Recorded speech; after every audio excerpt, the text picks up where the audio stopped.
Bueno, muy buenas tardes a todos. Muchas gracias por su asistencia a la cuarta sesión del Laboratorio Nacional Diversidades. En esta ocasión, Siobhan Guerrero nos va a presentar la ponencia Transracialidad versus Transgeneridad, contrastes ontológicos entre raza y género. Brevemente les hago una semblanza. Siobhan Guerrero estudió biología en la Facultad de Ciencias de la UNAM, tras haber ganado una medalla de bronce en la 10ª Olimpiada Internacional de Biología. Sus estudios de licenciatura se enfocaron en botánica y biología evolutiva. Posteriormente realizó una maestría y un doctorado en filosofía de la ciencia, también en la UNAM, en los cuales se especializó en biología evolutiva, explicación de biología, filosofía del sujeto y biología y filosofía de la homosexualidad. Sus áreas de especialidad son la filosofía e historia de la biología evolutiva y la filosofía e historia del sujeto, con especial énfasis en la filosofía e historia del género, la raza y la sexualidad. Es competente en las áreas de epistemología, epistemología social, ética, sociología del conocimiento, feminismo analítico y postestructuralismo francés. Finalmente, tiene diversas publicaciones en revistas arbitradas y de divulgación, así como en libros técnicos y de divulgación. Es autora de los libros Naces o te haces, la ciencia detrás de la homosexualidad, historia militar de la caloría y otros relatos sobre el cuerpo. Tenemos derecho a un futuro, Escocrítica y Ciencia Fricción, todos editados por Paidós. Ha sido árbitro para revistas de humanidades a nivel internacional. Actualmente es miembro del Sistema Nacional de Investigadores Nivel 1. Gracias, Siobhan. Gracias. Ok.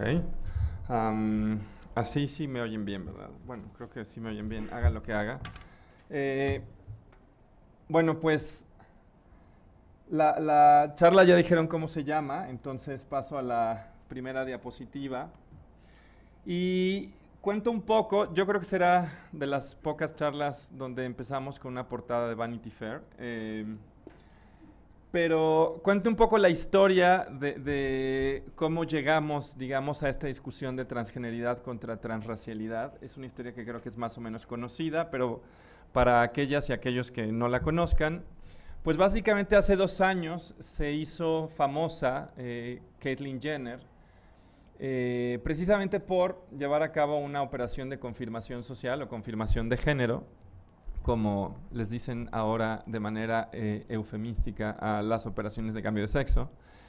Y a las pocas semanas, a los pocos meses, hubo el caso de esta mujer, Rachel Dolezal, que se hizo un caso también muy famoso, porque era líder de una pequeña sección de la asociación más importante para las personas de color en Estados Unidos.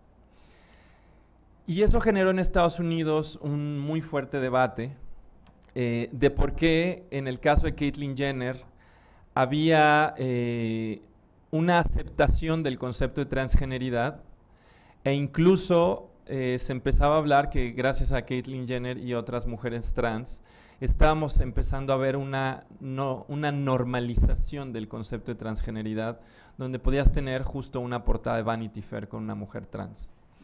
Y sin embargo, en Estados Unidos había una respuesta de enojo, de indignación ante la noción de la transracialidad que Rachel Dolezal encarnaba. Y aquí quiero decir que este contexto no nada más sucedió, o sea, esta discusión no solo se dio en Estados Unidos. También en México hubo una serie de reacciones de indignación de parte de algunas voces líderes de la comunidad trans mexicana. Recuerdo a Alexandra Rodríguez de Ruiz profundamente indignada, usando la expresión de apropiación cultural. Ella decía que lo que estábamos viendo con el caso del concepto de transracialidad era la apropiación cultural de parte de Rachel Dolezal, no solo de la identidad afroamericana, sino de las narrativas de vida de las personas trans. Este es un argumento que desde luego no era privativo de Alexandra, es un argumento que se usó también mucho en Estados Unidos. Esta acusación de que Rachel Dolezal de alguna manera estaba llevando a cabo una doble apropiación. Y esto llegó a tal punto que se hizo un debate donde decían que había una lógica liberal tramposa, ¿no? No quiero entrar a analizar qué querían decir con eso, pero bueno, nada más quiero señalar que el término transracialidad ya existía antes. Se le usaba sobre todo para describir la experiencia de niños adoptados por niños, como dirán en inglés, niños con etnicidad, pero con padres blancos, o sea, por ejemplo, niños asiáticos, niños afroamericanos, no lo sé, niños latinos, y entonces se decía que al crecer tenían experiencias transraciales. Este concepto, desde luego, es distinto al que estamos viendo en el caso de Rachel Dolezal. Ahora, en Estados Unidos hubo sobre todo indignación ante la idea de el concepto de transracialidad.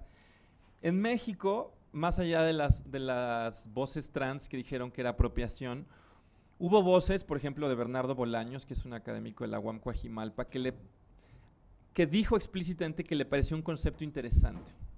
Y que le pareció un concepto interesante porque permitía describir experiencias que no teníamos manera de nombrar de otra manera. Y él explícitamente dijo que a él le parecía que, por ejemplo, la experiencia del subcomandante Marcos Galeano, de alguna manera podía ser calificada de una experiencia transracial.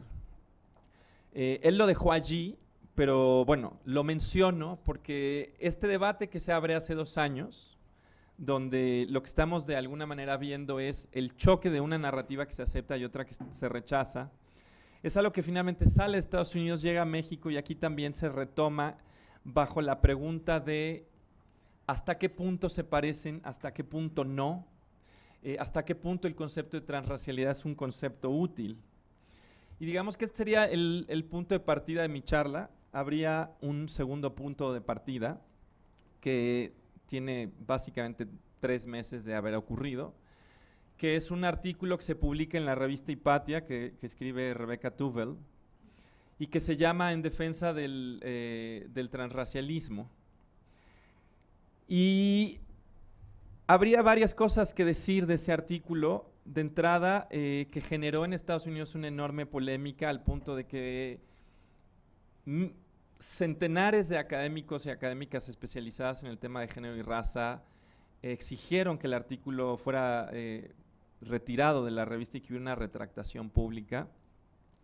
Y el artículo, de hecho, motivó no solo críticas a Rebecca Tuvel, sino a la tradición de metafísica social analítica en temas de género y raza, diciendo que esta tradición no tenía idea de lo que estaba hablando, que ignoraban los contextos de alguna manera políticos, históricos, y que entonces el texto era inaceptable.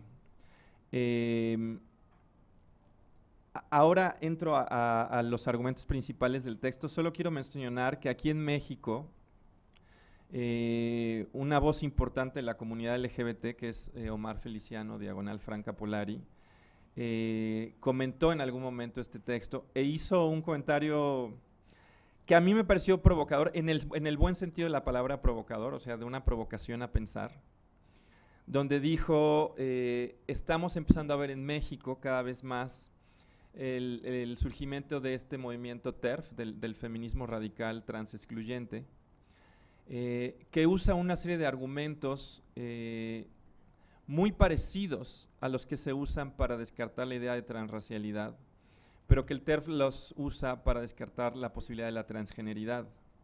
Y el reto que nos puso de alguna manera Franca Polari fue, a ver ustedes, voces trans, contesten por qué los argumentos de las TERF de alguna manera son inaceptables en el ámbito del género y por qué son aceptables en el ámbito de la raza, ¿no? Entonces, no es que lo que vaya a intentar hacer hoy es contestarle de frente a Franca Polari, pero creo que tiene un punto que tiene que ver precisamente con la extrapolabilidad de los argumentos y que de alguna manera es lo que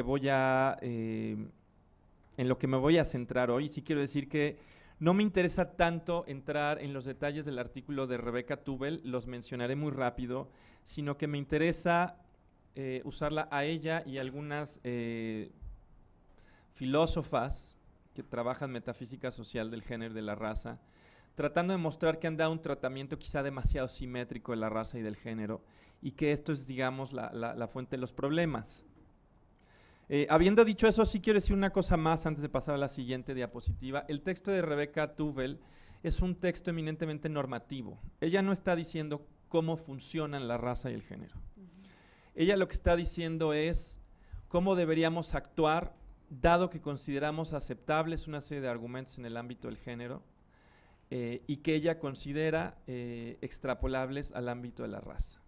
Y en ese sentido hay una invitación normativa a que movamos y reconfiguramos la categoría de raza para que ésta de alguna manera funcione, válgase la expresión, mucho más cerca de la gramática del género, es decir, donde la autoidentificación tenga mayor peso sobre, por ejemplo, cuestiones que tengan que ver con la mirada de los otros,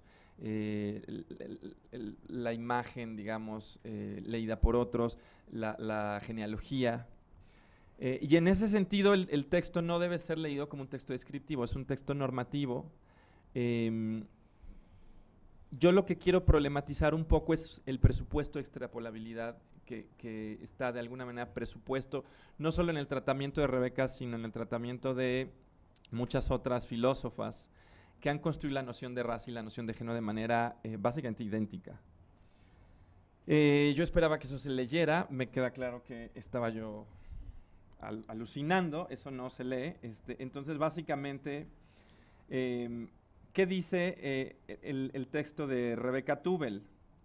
Básicamente, ella va a decir que lo que ya les dije, ¿no? O sea, que por paridad en la manera en la cómo funcionan la raza y el género, tendríamos que aceptar los argumentos en favor de la transracialidad, porque son básicamente los mismos que aceptamos en favor de la transgeneridad. Y va a revisar 4 objeciones principales que se han usado para ir en contra de la transracialidad. La primera es la idea de que es inaceptable reclamar una identidad blanca, que es el ejemplo que está poniendo, a menos que una o uno haya crecido dentro de una experiencia negra, sí. A menos que una o uno haya crecido dentro de una experiencia negra. Dice, claramente vemos que esto no es el caso con la transgeneridad. Aceptamos que puede haber de alguna manera personas que se identifican de un género con el que no crecieron. Entonces, ¿por qué tendríamos que admitir que en el caso de la raza esto funciona distinto? La segunda objeción es la idea de que la comprensión actual de una sociedad en términos de lo que es la raza pone alguna serie de límites sobre los derechos o afirmaciones legítimas de un individuo para cambiar de raza. De nuevo, ella no niega que la raza y el género funcionen distinto. Lo que está tratando de argumentar es una tesis normativa de que deberíamos reconfigurar a la raza para que funcionara más como el género. En ese sentido, el hecho de que la raza funcione de tal manera que constriñe la posibilidad de la experiencia transracial no le parece a ella un argumento sólido.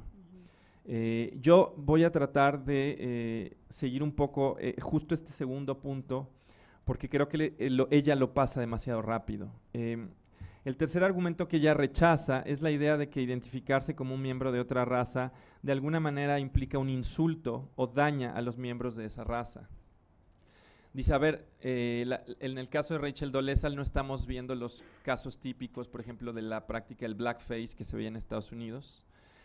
No estamos viendo eso, estamos viendo a alguien que de hecho tiene un compromiso político en favor de la raza negra. Entonces no queda para nada claro que esto sea el caso, como tampoco queda para nada claro que, por ejemplo, cambiar de género implique, bueno, las TERF de hecho dirían que implica un ejercicio de reapropiación de una lucha, pero otras corrientes feministas dirían que no, ¿no? Y el último argumento dice que sería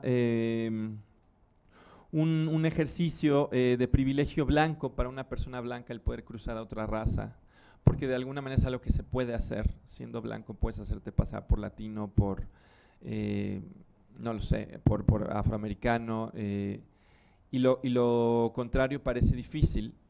Aquí el argumento de Rebecca Tubel básicamente va a consistir en que, de hecho, las experiencias de lo que se llama el passing, en experiencias transgenéricas, son asimétricas, que es más fácil para un hombre trans pasar por hombre cis que para una mujer trans el pasar por una mujer cis, y que nadie sobre esa base afirma que hay un privilegio injusto y que entonces la experiencia tiene que ser descartada.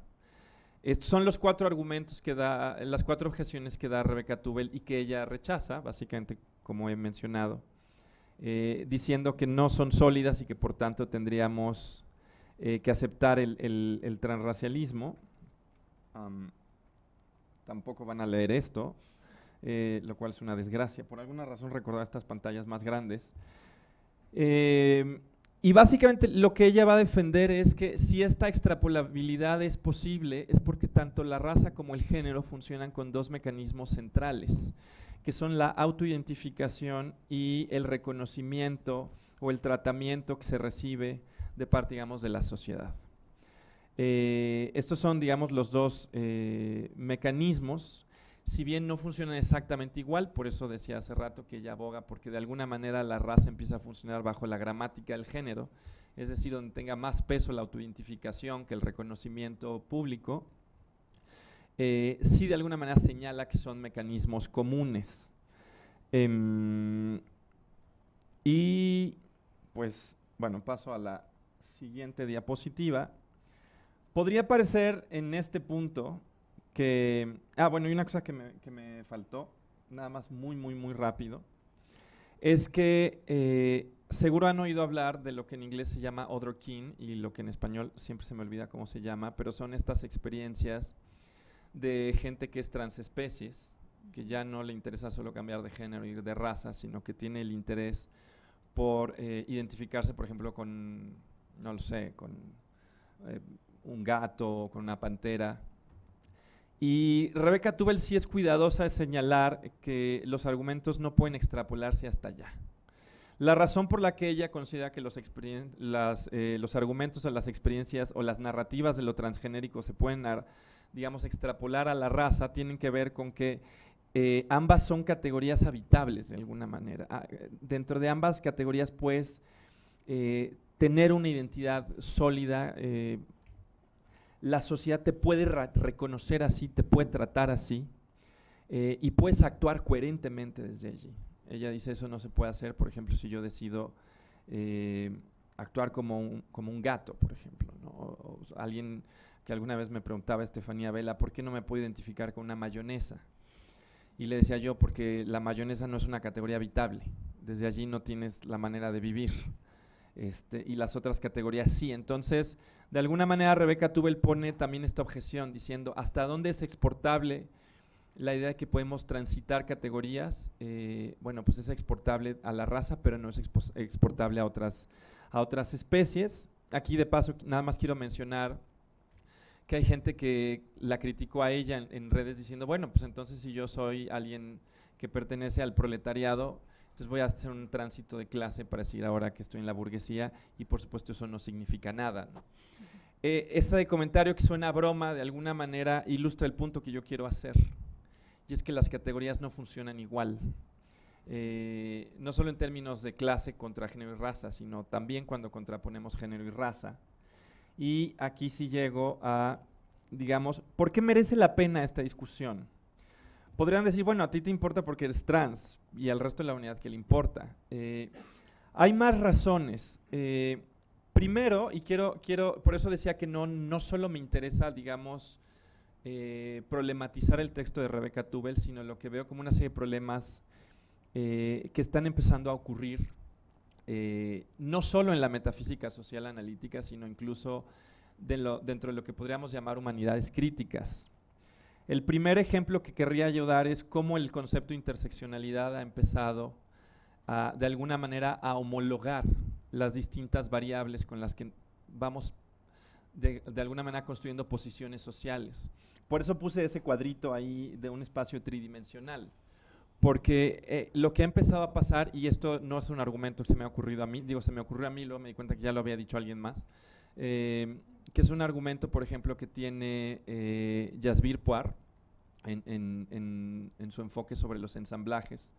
Dice, la gran tragedia del concepto de interseccionalidad es que lo acuña Kimberly Crenshaw para tratar de señalar que la experiencia, por ejemplo, de las mujeres negras no es de alguna manera la resultante de combinar, como si fueran vectores, la experiencia de los hombres negros y las mujeres blancas, que no funciona así, que no puedo yo de alguna manera tomar el eje de raza y el eje de género y simplemente decir, bueno, entonces la experiencia de una mujer negra son estas coordenadas. El punto de Kimberly Crenshaw era, así no funciona esto. O sea, no funciona como si fuera un vector. Y sin embargo, la gran tragedia del concepto de interseccionalidad es que ha empezado a ser leído como si fueran vectores. La gente empieza a describirlo así, como que estás describiendo la posición que ocupas en una variable que es clase, en una variable que es género, en una variable que es raza, en otra variable que es orientación sexual, lenguaje, etnicidad. Y de alguna manera eso inadvertidamente homologa a todas estas categorías como si fueran lo mismo, como si todas fueran simplemente dimensiones, y le deja de prestar atención a la pregunta de cómo es que funcionan, cómo es que cada una de estas categorías funciona, cuáles son los procesos que están detrás. En ese sentido, creo que Rebecca Tuvel, su texto es sintomático de un problema mayor, tanto en metafísica social como en humanidades críticas, y es que inadvertidamente hemos empezado a tratar a las categorías como si simplemente fueran eso, variables de posiciones sociales. Y creo que eso es problemático. Eso nos pasa además ahora, cuando pasa también mucho, por ejemplo, en estudios de sexualidad, cuando empezamos a mapear todas las diversidades sexogenéricas como si todas cupieran en el acrónimo LGBT. Porque claro, de alguna manera hemos caído, y este es un término que alguna vez se me ocurrió que es pésimo, pero no tengo otro, de alguna manera una especie de tratamiento empírico de decir, bueno, yo puedo mapear en un espacio n-dimensional cualquier experiencia de cualquier parte del mundo, diciendo, bueno, fulanito tiene prácticas homoeróticas y tiene, no sé, tal etnicidad y tal cosa, y pensar de alguna manera que yo puedo mapear eso, diciendo, bueno, si tiene prácticas homoeróticas, lo mapeo, digamos, en el valor adecuado dentro de la variable orientación sexual. Si se dan cuenta, eso despoja del significado que cada cultura le da a cómo habita las categorías sexogenéricas, ¿no? Entonces, sería de alguna manera muy fácil, por ejemplo, decir la homosexualidad siempre ha estado allí, simplemente ha tenido otros nombres, y justo ese movimiento de alguna manera lo que pone en evidencia es cómo estamos tratando las distintas experiencias como si pudieran reducirse a vectores. Creo que es un problema grave que tenemos en humanidades críticas, donde estamos perdiendo justo esta dimensión del significado que cada cultura y que cada sujeto le da. Y esa es, digamos, una razón por la que esta discusión de lo transgenérico y lo transracial me parece importante, porque en el fondo de la discusión está la idea de que estas categorías funcionan igual, de que de alguna manera están gobernadas por los mismos procesos, por las mismas dinámicas, y por eso esta broma que le hacen, bueno, pues si yo soy proletaria, entonces mañana digo que soy burguesa y problema resuelto, porque está de alguna manera este compromiso ingenuo. En ese sentido, esta categoría me parece que ilumina un problema mayor que tiene que ver con este aplanamiento que estamos haciendo, y que también es importante, no solo en el ámbito de la interseccionalidad, sino por ejemplo en el ámbito del privilegio. También hemos empezado a dar un tratamiento del concepto de privilegio, como si de alguna manera lo pudiéramos tratar de nuevo como algo que está en un campo vectorial, y entonces construimos feministómetros en términos de opresiones. Y esto de nuevo pierde de vista que no funciona igual, por ejemplo, el privilegio cuando lo tratas estadísticamente, cuando hay una diferencia estadísticamente significativa entre grupos, a cómo funciona el privilegio como una experiencia fenomenológica. En ambos casos, en el de la interseccionalidad y en este, me parece que lo que estamos viendo es de nuevo este tratamiento aplanado de alguna manera de distintas categorías que usamos en humanidades críticas. Y finalmente me parece que es una discusión importante porque, en efecto, los argumentos que está usando Rebecca Tuvel sí evocan a los argumentos del feminismo transexcluyente para decir por qué la experiencia de la transgeneridad es inaceptable, ¿no? Entonces el argumento normativo de hecho puede jalar en ambas direcciones. Rebecca Tubel la jala en un lado, pero el feminismo TERF querría jalarlo en otro, ¿no? Entonces, podría decir más cosas en este punto, pero bueno, espero que quede clara que la discusión sobre transgeneridad y transracialidad no solo es importante para las personas que de alguna manera estén allí, sino para una discusión mucho más profunda acerca de qué vamos a hacer con la manera en la que estamos tratando las categorías. Y lo que voy a hacer, no sé si crítica es la palabra adecuada, pero me voy a centrar en dos puntos. Me voy a centrar sobre todo en el primero. El tercer punto está allí para decir que de eso no voy a hablar, pero que sería importante hablar de eso. El primero es que hay una serie de sesgos en la tradición analítica en metafísica social que están tratando de construir las categorías de género y raza como si fueran esencialmente no lo mismo, pero digamos gobernadas por lógicas muy semejantes, y que este presupuesto es el presupuesto del cual no solo arranca Rebecca Tubel, porque de hecho ella parte del trabajo de Sally Haslanger, que es probablemente la gran ontóloga de lo social en temas de género, y que yo creo que es algo que desde otras tradiciones en humanidades no se aceptaría, ¿no? Entonces me voy a concentrar en ese punto. Sí menciono este segundo punto de la falta de atención a la historia y política de las luchas. Lo mencionaré muy brevemente porque la gente que le hizo la crítica a Tubel de alguna manera también le hace una crítica a la metafísica social diciendo: ustedes están olvidando de la historia y de la política, y olvidarse de la historia y la política implica, por ejemplo, dejar de lado cosas como el deseo y el poder. O sea, no vamos a ver en lo que sigue, que me estoy tardando demasiado, que el deseo tenga ningún papel en la constitución de la noción de transgeneridad. Y eso es muy raro. Incluso porque dentro de las tradiciones, por ejemplo, en psicoanálisis y psiquiatría, el tema, por ejemplo, de cierto tipo de transexualidad que se caracterizaba como autoginofílica, era un tema que sistemáticamente surgía. A ver, usted tiene una fantasía por imaginarse, por erotizarse así, o no la tiene. Entonces ahí hay un tema, el tema del deseo, que no solo recorrió, digamos, a la psiquiatría, sino que está presente en otras tradiciones en humanidades críticas, e igual que el tema del poder. Simplemente lo menciono para decir que esto no va a figurar aquí. Esto no quiere decir que no figure en ningún lado. Creo que, por ejemplo, el enfoque de los ensamblajes, que tiene una génesis en Deleuze, vía Masumi, llegando a Jasbir Puar, es un buen ejemplo de alguien que se toma en serio una manera de pensar cómo se combinan el género y la raza, sin pensarlas como un espacio vectorial, ¿no? Entonces, que es lo que creo que va a ser lo que estoy criticando aquí. Y entonces, dado eso, lo que estoy tratando de plantear es que las preguntas centrales, los presupuestos centrales que yo veo que emergen de esta discusión, desde el principio, desde el choque entre las figuras de Dolezal y Caitlyn Jenner, y después con el artículo de Rebecca Tubel, es cuál es la naturaleza de alguna manera ontológica de la raza y cuál es la del género. ¿Realmente son tan parecidos o no?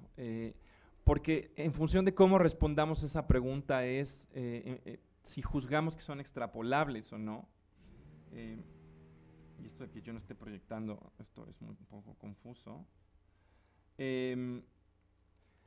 Y como decía hace rato, en el caso de Rebecca Tubel, ella presupone que precisamente como los dos mecanismos de alguna manera son centrales, aunque admite que no funcionan igual, de alguna manera eso permite decir que si mueves un poco la noción de raza, para que tenga más peso la noción de autoidentificación, entonces el concepto de transracialidad de alguna manera sí marcha.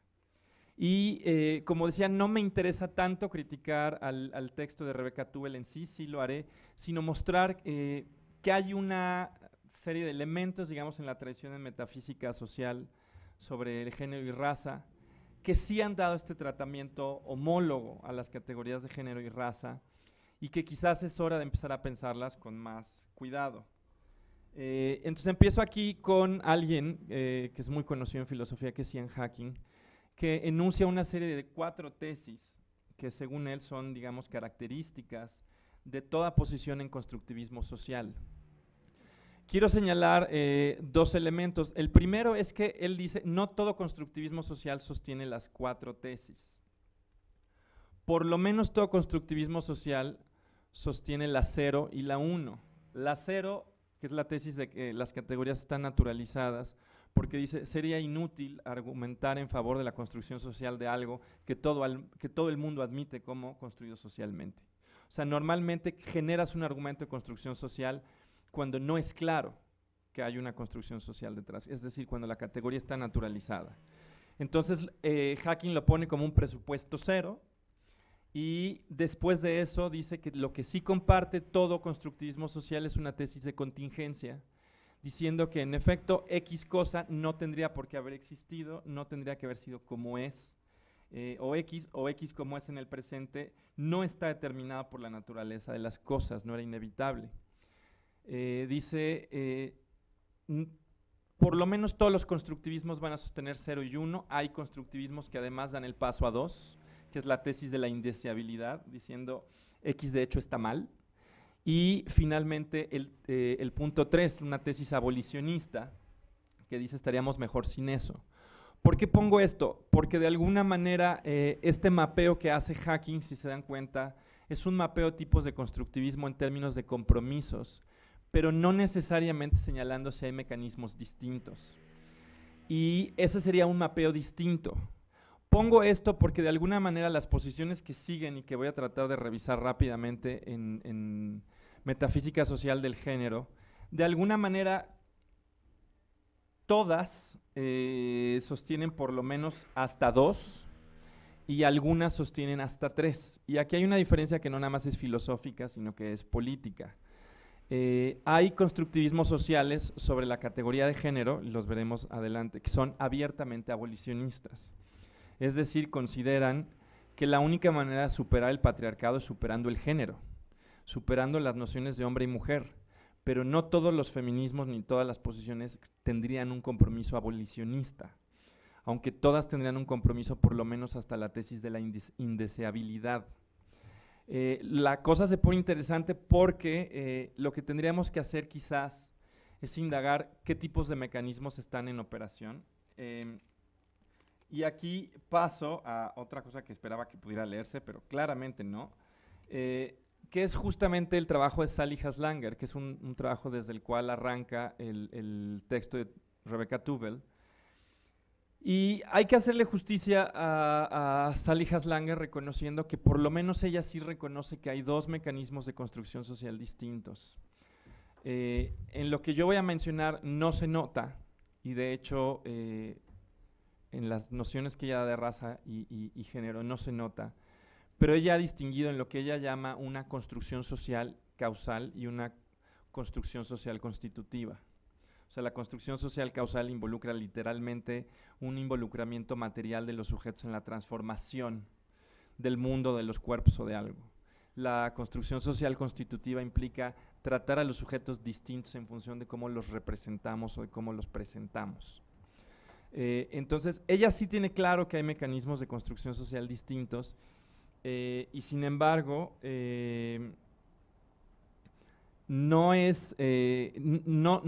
paradójicamente no se traducen los recuentos que da sobre género y raza porque les da un tratamiento muy parecido. Ahora, yo no estoy diciendo que tendría que haberse un tratamiento distinto en función de estas dos, digamos, de estos 2 mecanismos, pero alguien que está consciente, digamos, de que hay mecanismos distintos podría haber elaborado un poco más quizás acerca de qué mecanismos operan en cada caso, pero bueno, el proyecto general de Sally Haslanger retoma las 4 tesis de Hacking, porque de hecho ella dice que la importancia de las categorías tanto de género como raza es que estas nos sirven para identificar y explicar inequidades persistentes. Y que necesitamos, por ejemplo, un marco que sea sensible tanto a las semejanzas como a las diferencias entre hombres y entre machos y hembras, y entre las semejanzas y diferencias entre individuos de grupos demarcados en términos del color. Y bueno, les ahorro lo que dice ahí, pero básicamente ella sí tiene un compromiso donde explícitamente dice el estado actual en términos de raza y género es indeseable y de hecho lo mejor sería que prescindiéramos de estos conceptos. Esto se va a ver, bueno, no se va a ver ahí, pero créanme, Ella de hecho da la siguiente definición de lo que es una mujer, así se avienta a definirlo, dice, un sujeto ese es una mujer, sí, solo sí, por definición, está sistemáticamente subordinado o subordinada a lo largo de algunas dimensiones, sean estas económicas, políticas, legales, sociales, y ese está marcada como un blanco para este tratamiento a partir de rasgos corporales observados o imaginados que se presumen como evidencia de un rol femenino en la reproducción y da una definición simétrica de lo que sería ser un hombre. En principio ella intenta que esta definición no sea transfóbica, de hecho por eso dice observados o imaginados. De paso señalo que sí es transfóbica porque está presuponiendo de alguna manera que, o sea, la definición implicaría que una mujer transgénero que no pasa, pues no es mujer, porque de alguna manera no va a recibir este tratamiento porque no tiene rasgos leídos, así, ¿no? Pero bueno, quizá esto tendría que escribirlo de una manera más clara. Y ella continúa elaborando esto, lo termina de alguna manera por separar en tesis y termina por afirmar de alguna manera que es consustancial al concepto de mujer el estar en una posición de opresión y de subordinación. Esta es una definición interesante porque hace que sea imposible para un feminismo que toma esta noción de mujer el no ser abolicionista del género. Porque de hecho ella dice una mujer es aquel sujeto que está en una posición de opresión en función de las propiedades reales o imaginadas. Y dada esa manera de construir la noción de mujer, si se dan cuenta, la noción de mujer no puede subsistir como categoría coherente una vez que has eliminado la opresión. A mí me parece un movimiento problemático porque si bien entiendo que hay posiciones abolicionistas, creo que tendrías que defenderlas de frente y no contrabandearlas a través de la definición que des de mujer. Y tampoco me parece que todo el mundo esté tan en claro que lo mejor que haya que hacer sea desaparecer las categorías de hombre o de mujer. En ese sentido creo que la definición que da Sally Haslanger es problemática. Pero bueno, me estoy perdiendo, digamos, quizás demasiado en su definición de lo que es una mujer y de lo que es un hombre. Y lo que quiero que vean es que da una definición de un grupo racializado, que es muy parecida, ¿no? Un grupo está racializado, sí, solo sí, por definición, sus miembros están socialmente posicionados como subordinados o privilegiados a lo largo de alguna dimensión económica, política, legal, social, etcétera. Y el grupo está marcado como un blanco para este tratamiento a partir de rasgos corporales observados o imaginados que se presumen evidencia de vínculos ancestrales a cierta región geográfica, ¿no? Si se dan cuenta, es una definición muy parecida. De alguna manera vuelve a ser consustancial la idea de opresión, vuelve a ser consustancial la idea de que no tienen que ser rasgos que de hecho estén ahí, sino rasgos que se perciben como que están allí. Y esto de hecho es precisamente es esto lo que va a permitir, el hecho de que la definición de raza sea tan parecida a la de género, lo que le va a permitir a Rebecca Tubel decir, bueno, si esta es la manera en la que estamos definiendo género y raza, entonces la manera en la que funciona la noción de transgeneridad tiene que ser perfectamente extrapolable para que se acepte la noción de transracialidad, ¿no?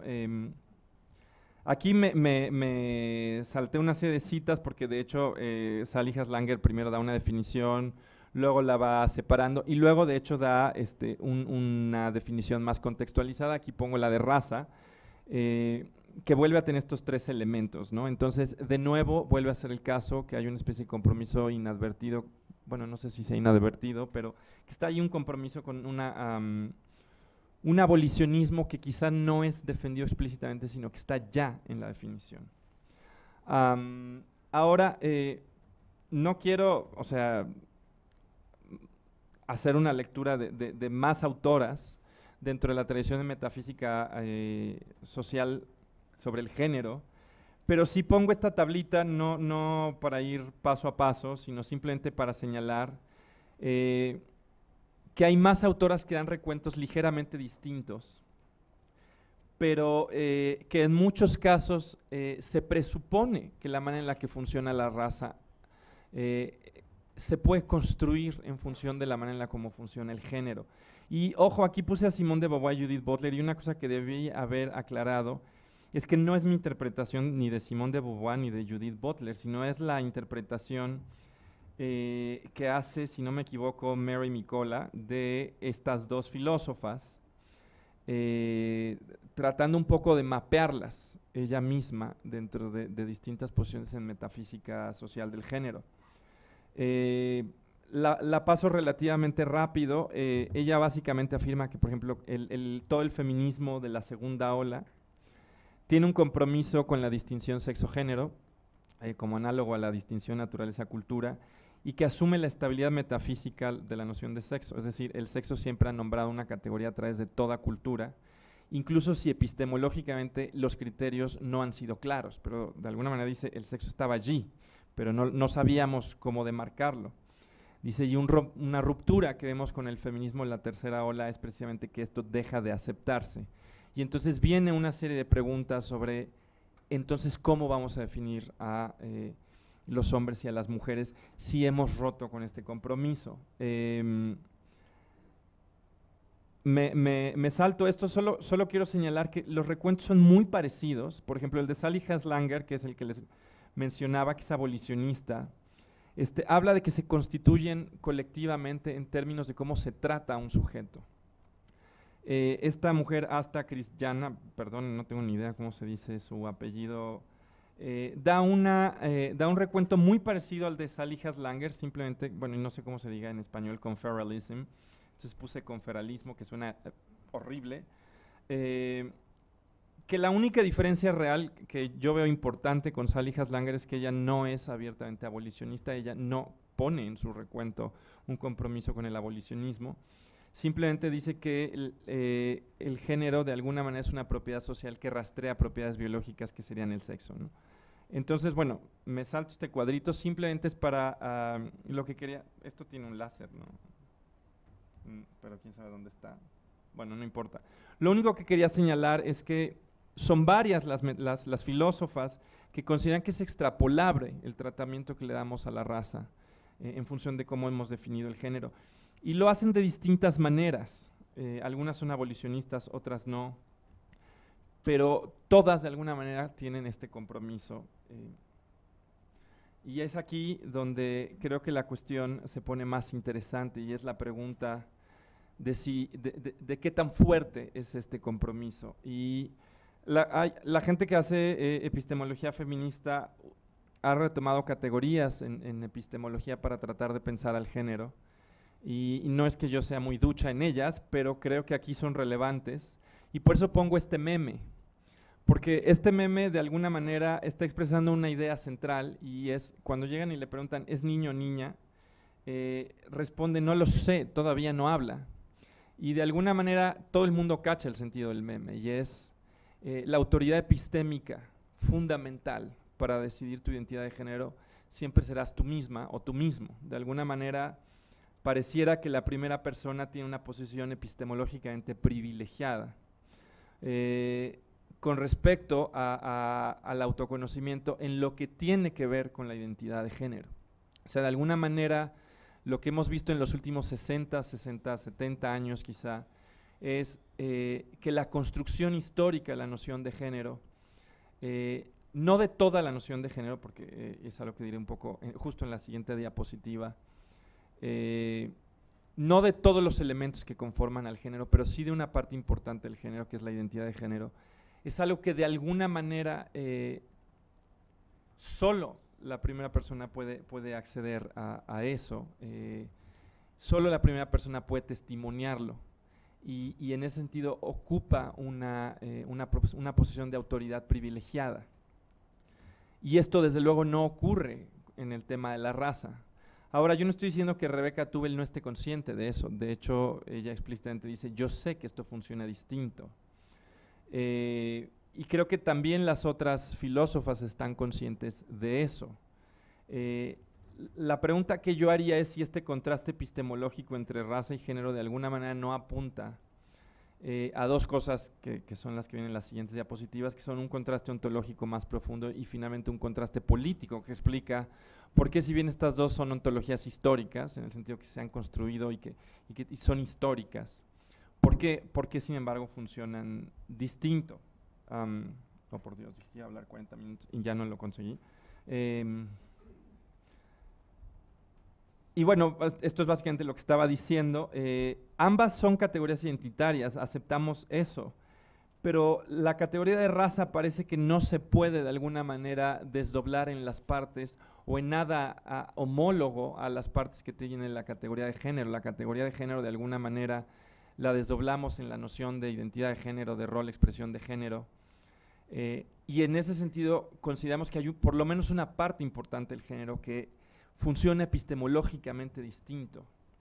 Y yo diría que no nada más es que funcione epistemológicamente distinto, sino que hay un elemento subjetivo, no en el sentido que sea caprichoso, sino que tiene que ver con que a la hora de testimoniar el género, de alguna manera el sujeto se presenta con cierta coherencia ante sí mismo y ante los demás. Y esa coherencia de alguna manera sí depende radicalmente de la imagen que el sujeto está tratando de avanzar de sí mismo.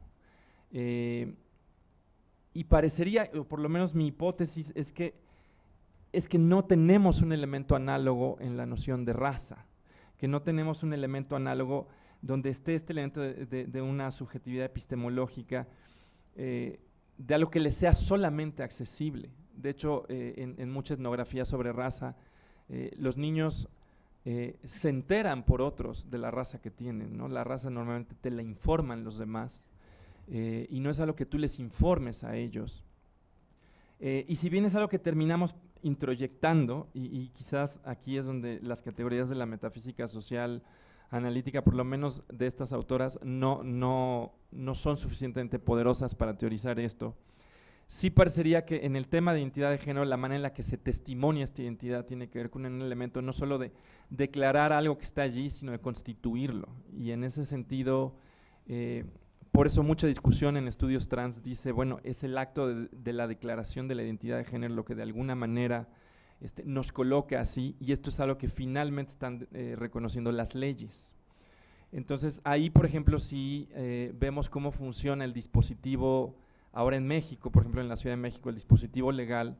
Lo que estamos viendo es que el dispositivo legal le está dando un mayor peso en el caso del género, en el caso de la identidad de género, precisamente esta capacidad de autopresentación. De alguna manera estamos viendo una especie de movimiento histórico donde el género empieza cada vez más a funcionar así. Incluso hay personas que se sorprenden de, bueno, ahora hay lugares en esta ciudad donde tú no puedes presumir el género de nadie hasta que se lo preguntes.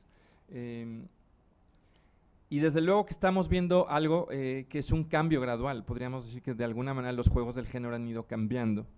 Pero el hecho de que ahora tienes un aval legal muestra cierta tendencia histórica hacia una configuración no solo epistemológica, sino yo diría donde el género se constituye en acto de declaración, donde el sujeto lo presenta, y eso también hace que el sujeto se constituya a sí mismo como un sujeto con cierta coherencia.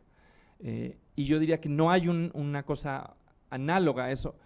Aquí podrían decirme, bueno, Rebeca Tubel quizá acepta eso sin ningún problema, pero hay que mover la raza de todas maneras hacia la lógica, digamos, del género, porque será liberador. Y aquí es donde yo haría un último contraste, que es que una pregunta que sí considero que está perdida en el caso del artículo de Rebeca Tubel es ¿cuál sería la utilidad política de este movimiento? ¿Cuál es la utilidad política que nos puede dar un concepto de transracialidad? Bernardo Bolaños por lo menos señalaba que podríamos comprender experiencias como la del subcomandante Marcos, pero aquí de nuevo suponía yo que esto se podía leer mejor.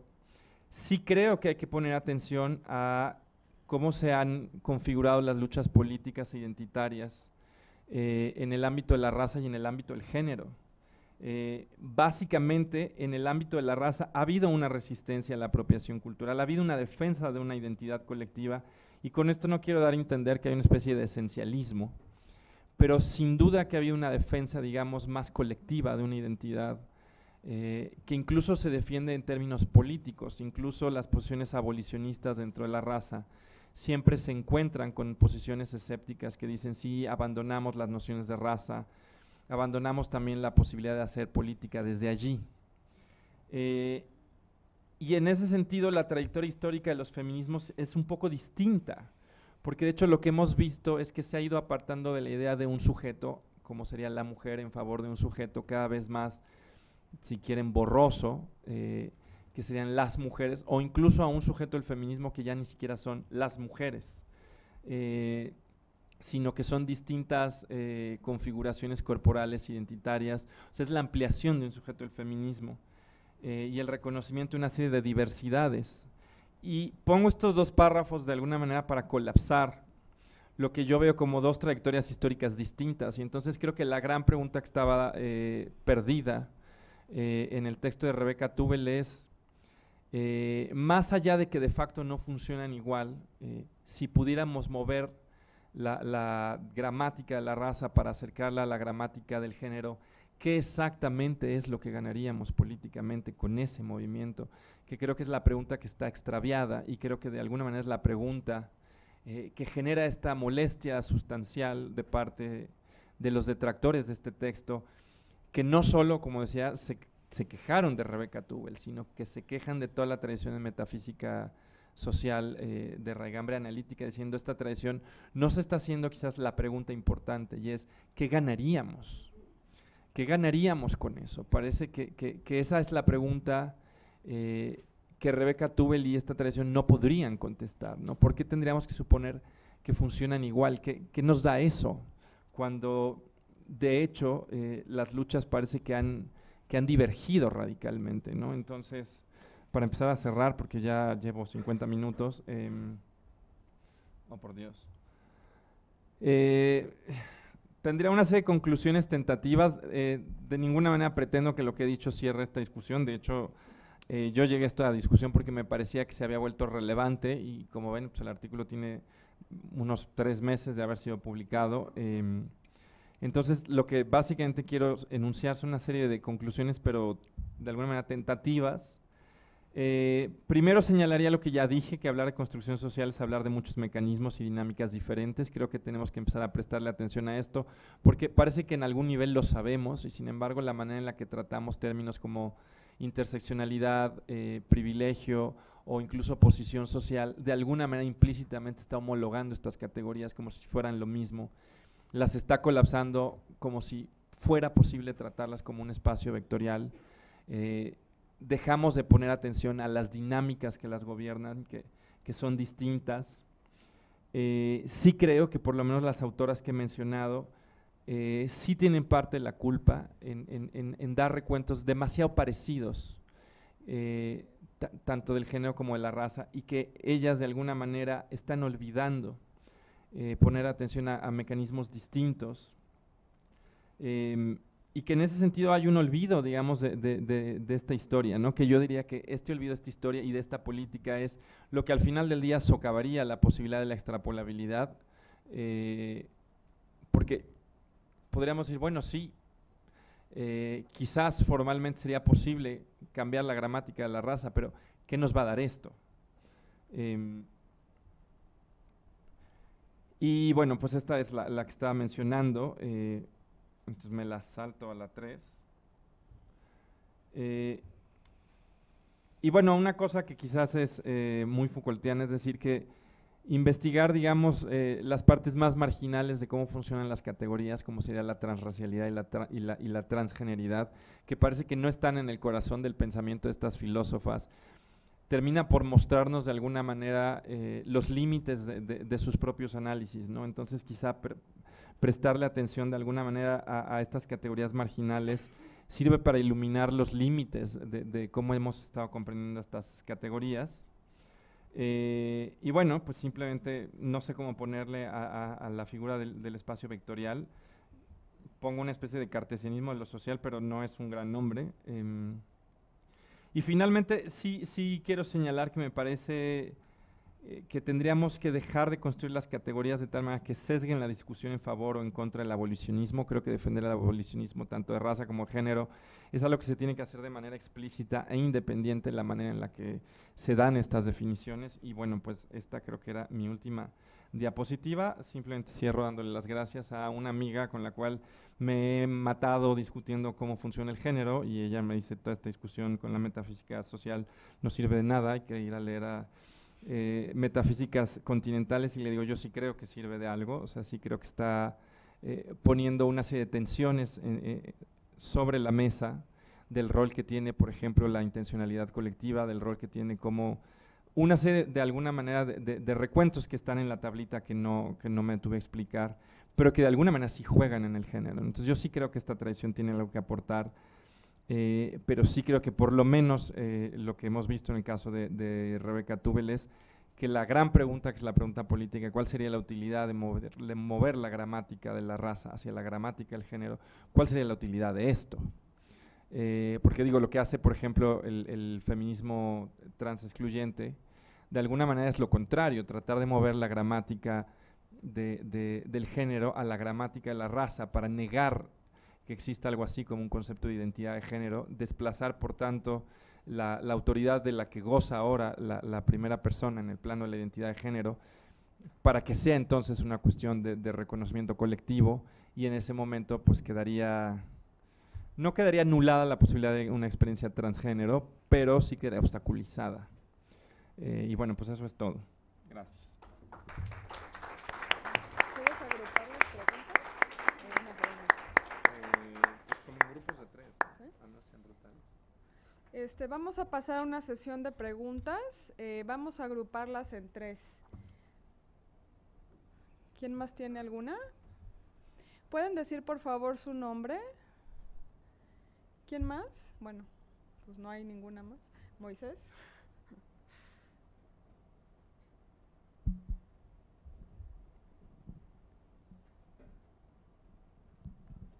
Gracias. Yo soy Moisés Vaca, investigador de filosóficas.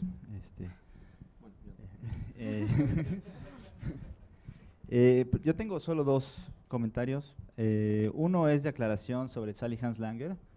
Hace poco la tuvimos aquí en Filosóficas en la Cátedra Gauss, y ella no es abolicionista ni del género ni de la raza. Entonces yo creo, o sea, en su libro, de hecho, los últimos capítulos son una defensa de la categoría social de raza con utilidad, digamos, ¿no? Y lo mismo con la de género. Entonces yo creo que tu crítica podría ser, de hecho, mucho más fuerte y decir, bueno, de tu definición se sigue que debería ser abolicionista, porque en la definición está metida la idea de que una mujer siempre está en un rol de opresión, y lo mismo en el caso de la raza, ¿no? O de privilegio, dependiendo el género en el que estás o la raza en la que estás socialmente, ¿no? Bueno, eso era algo nimio. Y luego, lo que yo entendí de tu plática es que básicamente hay 3 contrastes, uno epistemológico, uno metafísico y uno político, con las 2 entidades, digamos, ¿no? La raza y el género. Y sobre el epistemológico y el metafísico, tú sostienes que en el caso de la identidad de género como tal, el autoconocimiento tiene autoridad epistémica suficiente para determinarlo, o sea, la primera persona es la autoridad adecuada, y de ahí se sigue el metafísico, que es que, digamos, el testimonio constituye el género, mientras que en el de raza lo declara, dijiste, ¿no? Aquí la pregunta, y esto solo es una invitación a continuar el diálogo, ¿no? Yo estoy de acuerdo contigo, pero la pregunta sería ¿por qué? ¿No? ¿Por qué es que en el caso del género el autoconocimiento es la autoridad adecuada, mientras que en el caso de la raza no? Supongo que es algo que Tubel podría tratar de presionar, ¿no? La idea de, bueno, pues tal vez quizá, ahorita voy al contraste político, que me parece el determinante, ¿no? Pero desde el punto de vista epistemológico, la pregunta surgiría después, ¿por qué no pensar en la raza de esta forma? O viceversa, como mencionas tú, ¿no? También, peligrosamente, la idea de que la primera persona no sea la autoridad epistémica adecuada para la identificación genérica, ¿no? Entonces eso simplemente es una invitación a decir, efectivamente parece que esto es así, yo estoy de acuerdo contigo, pero la pregunta sería, ¿por qué es que existe este contraste, que este contraste es real y está sustentado, más allá del movimiento que lo ha venido impulsando, digamos, ¿no? Que se distingue del de raza? Y finalmente, sobre el contraste político, yo estoy de acuerdo contigo. Tú sabes que yo soy abolicionista de la raza, natural y social. Creo que es un concepto que no ayuda y que no es necesario para combatir la opresión de grupos étnicos usualmente oprimidos o históricamente oprimidos, ¿no? Que es usualmente el argumento que se da para mantenerlo desde la perspectiva social. Mi pregunta es, ¿qué piensas tú con respecto al abolicionismo de género como tal? Si ayudaría o no ayudaría en la historia de opresión de los diferentes grupos. Eso es lo que quiero decir. ¿Alguien más? ¿Axel?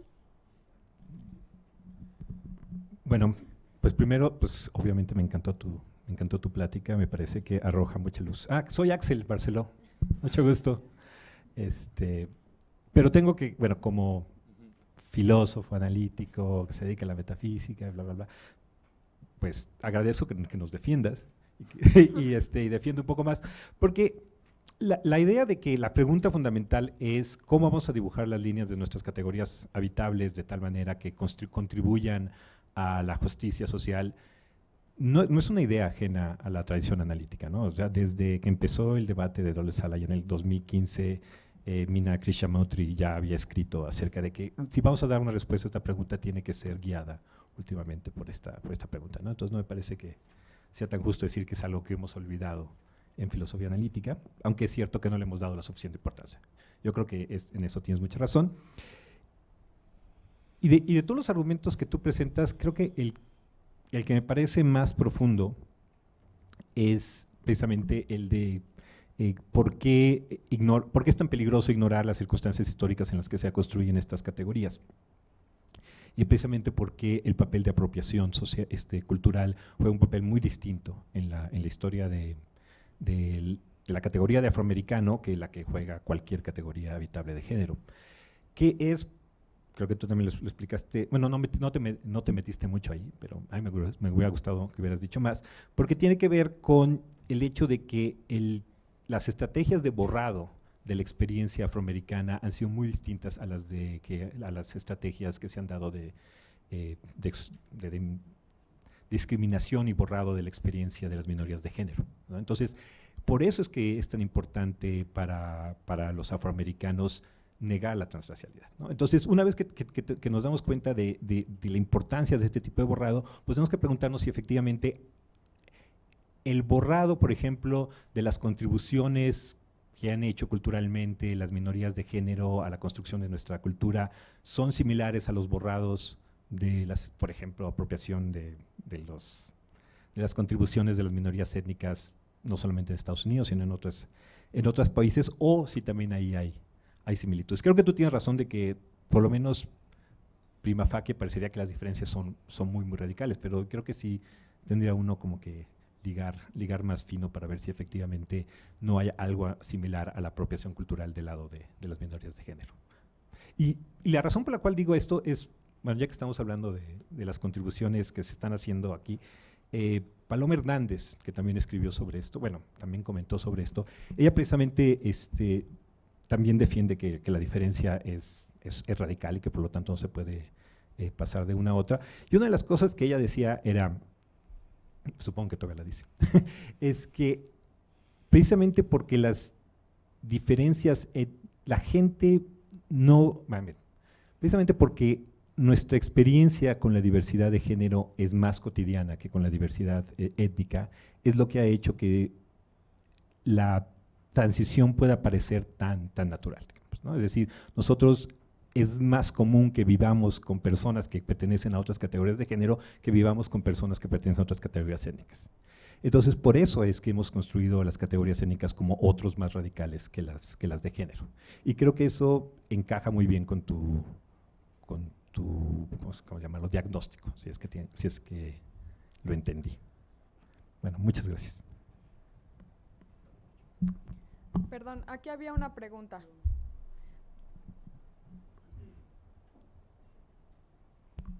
Hola, buenas tardes. Me llamo Jerónimo, soy biólogo. Y bueno, yo tenía una pregunta en cuanto a la parte de apropiación cultural, ¿no? Porque se empezó hablando, bueno, se mencionó en la plática que está el concepto de género y raza y que tiene mecanismos comunes que trabajan bajo lógicas similares y que por eso se puede hacer como un poco esta analogía, ¿no? Pero entonces yo me pregunto, ¿qué tanto tiene que ver la parte del privilegio tanto en uno como en el otro? Porque no es lo mismo el privilegio que tiene una persona, por así decirlo, una persona trans, y como el papel que juega en la sociedad al privilegio que tiene una persona blanca que está teniendo esta faceta de apropiación cultural, ¿no? Y entonces, ¿qué tan similares, pues, o sea, puedes ver los dos fenómenos, o sea, partiendo del privilegio, ¿no? Porque es algo que a mí me parece importante y, o sea, y ver como dónde está posicionado el sujeto, ¿no? En cuanto al contexto social. No sé si me explico un poco. O sea, porque a mí me preocupa un poco como esta parte. Y ya, es eso. Ok. Si quieren, ahorita vamos a contestar y ya pasamos a la siguiente ronda. Bueno, primero sobre Moisés, gracias por la aclaración. Yo, la verdad es que, dada su definición, no veía, pero bueno, tienes razón. Y Axel pone cara, así que luego tendremos que preguntarle por qué pone cara de que no se sigue necesariamente que de esa definición haya abolicionismo. A mí me gustaría saber la respuesta. Y sobre la observación que me haces de por qué la primera persona debe ser de alguna manera la autoridad fundamental, de hecho es una cuestión que, si te das cuenta, yo no dije que debiera ser la autoridad, dije que de facto así era y que eso remitía a cómo estaban funcionando las categorías. Pero no me detuve un poco de hecho no me detuve a decir si así debía ser o no. Y una razón por la que no me detuve a eso es, hay una razón teórica y una razón política. La razón teórica es que hay una feminista que se llama Cressida Hayes, que ha sido muy crítica de la epistemología transfeminista precisamente por decir todo el tiempo que la autoridad debe tenerla la primera persona. Y ella ha dicho, pues esto es un exagerado optimismo que presupone que si le dejas a la gente declarar quién es, esto es en sí mismo un acto de emancipación. Ella ha sido muy crítica. Dice, yo entiendo por qué en la historia del movimiento trans se da este movimiento de alguna manera, porque es la ruptura con la tutela médica. Dice, entiendo la razón histórica, porque la razón histórica de alguna manera es dejaremos de ser definidas y definidos por otro, ¿no? Y en ese sentido espejea una frase famosa de los años 60 en el movimiento de liberación homosexual, y es: los expertos en homosexualidad son los homosexuales. De alguna manera estamos viendo un movimiento parecido, no idéntico, pero sí parecido, porque también con el deseo parece que la única persona que lo testimonia pues eres la primera persona, ¿no? Así, ¿qué te gusta? Pues solamente tú lo sabes. Entonces la razón histórica queda claro, y es que la razón histórica de alguna manera rompe con esta tutela médica, rompe con esta tutela incluso jurídica, donde el Estado y la medicina son literalmente los que te dicen quién eres. Y en ese sentido, cuando haces, digamos, esa comparación contra esa configuración de cómo funcionaban las minorías sexogenéricas y cómo funcionan ahora, sin duda que parece un avance, que ahora la autoridad no la detente un tercero sobre ti, porque entonces parece que hay una ganancia en autonomía.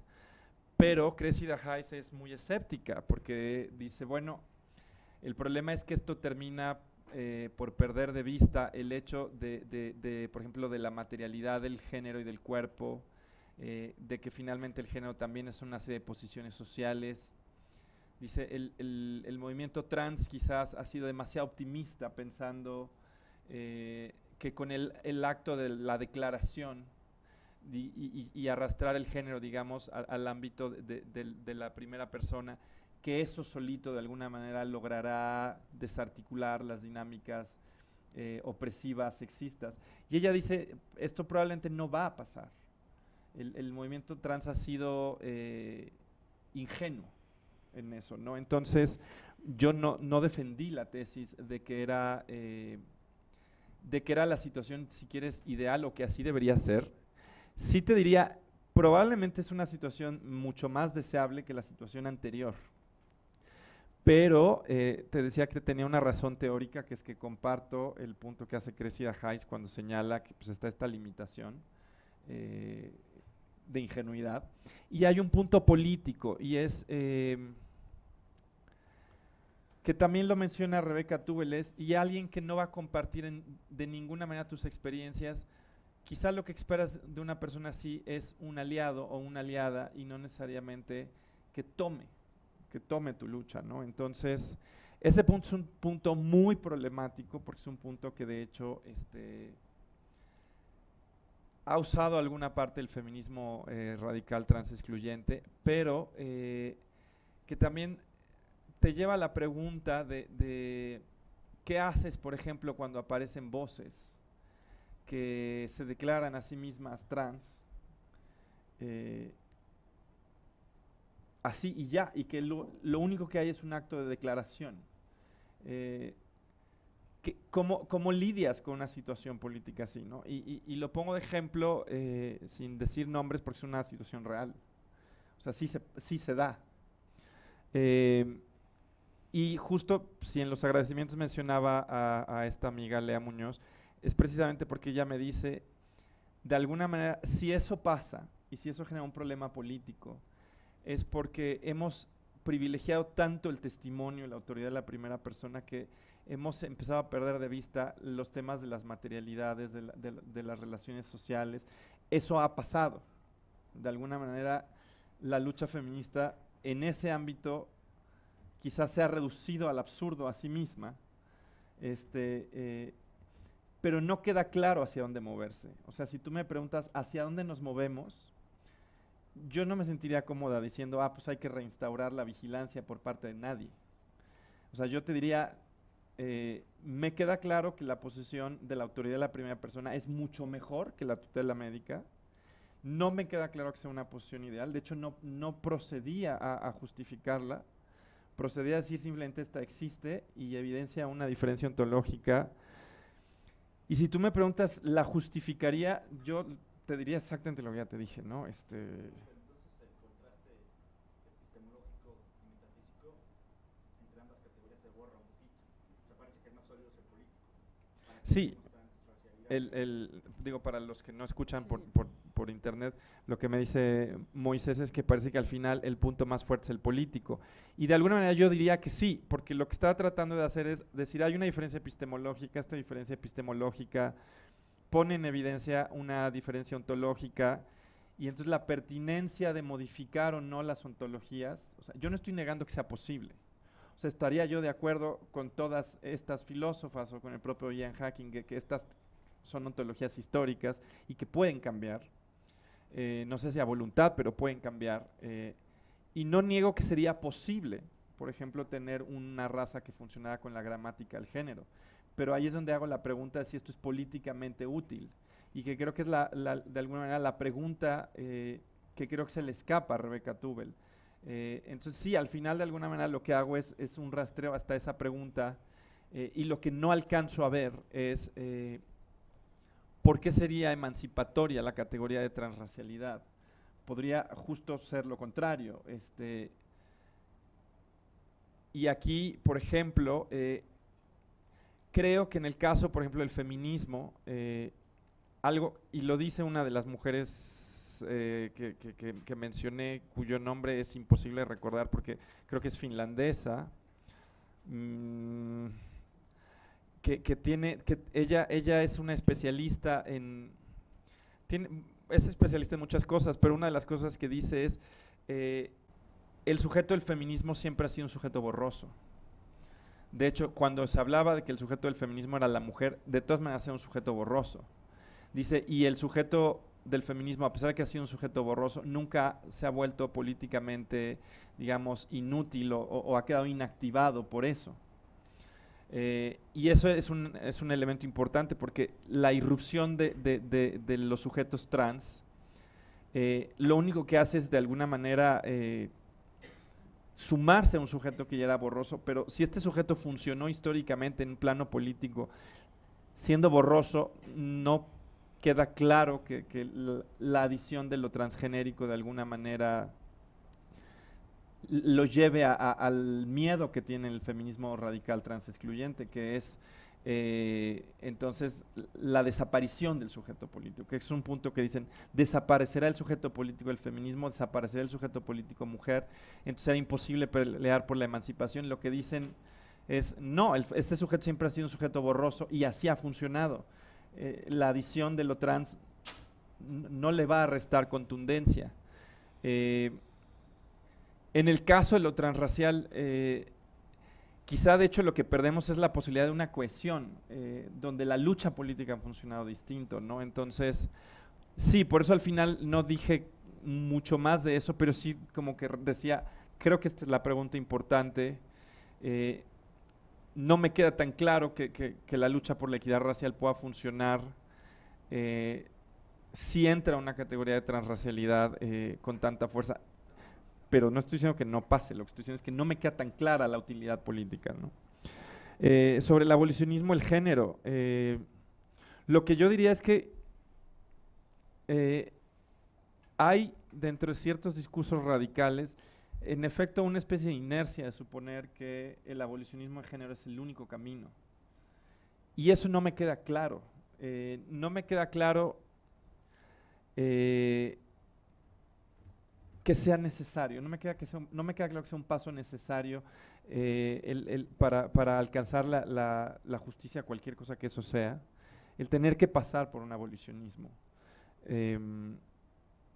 Y de hecho creo que podríamos perder muchas cosas, o sea, podrías perder la capacidad incluso de nombrar y de testimoniar una serie de experiencias.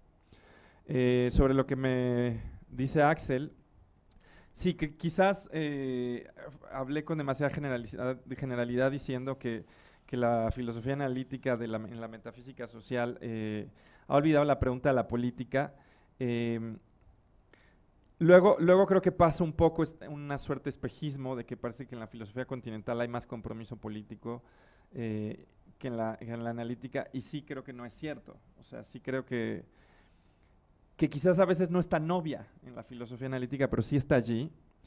Pero sí creo que hay el olvido de una serie de categorías, quizá porque no hemos sabido integrarlas, como las que mencionaba hace rato, ¿no? O sea, como las categorías de deseo y poder. Y cuando yo, por ejemplo, leo a estas filósofas, a pesar de que ellas se leen a sí mismas como defendiendo posiciones muy antagónicas y muy distintas entre sí, cuando voy y leo, por ejemplo, a una Judith Butler o a una Jasbir Puar, digo, no, pero estos sí son diferencias. Y veo un involucramiento mucho más fino, con categorías que a veces no terminamos de entender, ¿no? O sea, ¿qué carambas es el deseo? No lo sé. Pero, por ejemplo, alguien como Jasbir Puar dice, bueno, tenemos que pensar la raza y el género como ensamblajes, y de hecho ella usa la misma metáfora, y no como un espacio vectorial, donde están hechas de una multitud de factores, donde una de esas es el deseo, por ejemplo. Entonces, con respecto a lo que me dice Axel, sí es cierto que hay una preocupación por lo político, después de todo está allí, pero luego sí siento que también hay una especie de aplanamiento de lo que se entiende por lo político, a una manera de leer lo político muy acotada, ¿no? A lo político como lo que ocurre en dar y pedir razones, en un espacio de racionalidad, en un espacio de argumentación, o incluso lo que se genera colectivamente, y creo que se pierden otras fuerzas. Pero bueno, estoy de acuerdo con lo que dices sobre el borramiento de los movimientos de los afroamericanos. Yo no hago historia de la raza, pero bueno, por cercanía con gente que sí. veía ese punto, pero bueno, no me atrevería, digamos, a hacer una historia, pero, o sea, sí agradezco el comentario. Y finalmente, sobre el punto que hace Jerónimo sobre la apropiación cultural y el privilegio, bueno, lo que tú decías es justo lo que decía de alguna manera Rebecca Tubel, cuando decía que el privilegio funciona distinto, ¿no? O sea, por construcción, la raza blanca es la raza que no tiene, digamos, otras herencias. Es una raza construida como en términos de una pureza, incluso por el criterio de la gota de sangre. Y que entonces, lo que pasa, por ejemplo, en Estados Unidos es que si tú puedes reclamar una parte de sangre, no sé, nativa americana o latina o algo, incluso si no se ve, puedes reclamar esa identidad y la puedes incluso reclamar frente al Estado. Y en ese sentido parece que hay un privilegio porque la puedes reclamar pero no la puedes rechazar, ¿no? O sea, si se te lee como teniendo esa genealogía de alguna manera, no se te puede rechazar, ¿no? Entonces, no sé si es lo que me estás preguntando con respecto a la raza, pero ahí pareciera entonces que el sujeto blanco en principio puede arroparse de una manera mucho más fácil en otras razas que otro sujeto, porque en principio tiene la capacidad de abrazar esas apariencias, porque está construido como un sujeto en términos no quiero decir purezas, pero como hay un racismo de fondo, quizás haya que decirlo como es, o sea, no hay nada allí de otras herencias, ¿no? Y cuando eso está presente no se quita, ¿no? De alguna manera. Entonces ahí parece que hay un privilegio. No es enteramente análogo a lo que pasa con la experiencia trans en hombres y mujeres. Sí es cierto que en general los hombres trans tienen mejor passing que las mujeres trans, pero tampoco es siempre, ¿no? O sea, ahí la analogía no funciona, pero a ella no le interesaba que fuera una analogía perfecta. Lo único que ella quería desactivar era la idea de si no admitimos la transracialidad porque no sería simétrica, entonces no admitamos la transgeneridad porque tampoco es enteramente simétrica, ¿no? Entonces el punto que ella hace es simplemente ese. Si estás pidiendo simetría radical, bueno, pues eso no lo vas a encontrar en lo transgenérico. ¿Alguien más? De este lado. Aló. Soy Álvaro Sáenz, estudiante de maestría aquí del Instituto de Filosóficas, también analítico. Lo primero, para seguir con la discusión de Haslanger, yo había quedado con la idea, leyéndola, que sí, ella es explícitamente abolicionista, pero ahorita que Moisés lo menciona, también recuerdo la parte que ella dice que no es explícitamente abolicionista, y revisando en la introducción de su libro, ella dice más o menos que si su teoría se sigue, no deben existir más mujeres ni hombres, pero apuesta por crear nuevas categorías de género que no tengan estos problemas de subordinación, Sí, ¿no? Entonces, es es abolicionista, pero revisionista, podríamos decirlo. Sí, tienes la razón en eso. Ahora, una pregunta, más bien, como para seguir en la discusión.